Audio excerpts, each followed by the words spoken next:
Welcome to Kids English Channel.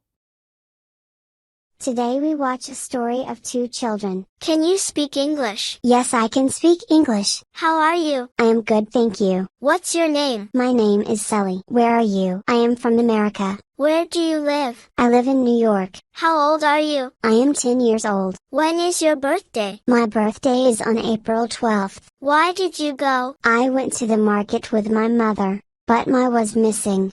Can you help me? Yes, I can help you. Tell me, where was your mother? She was buying some vegetables. I was talking to my school friend. Unfortunately, few moments after mother was missing. What was your mother wearing? My mother was wearing a blue skirt and she was tall. She brought a black bag. Okay, sister.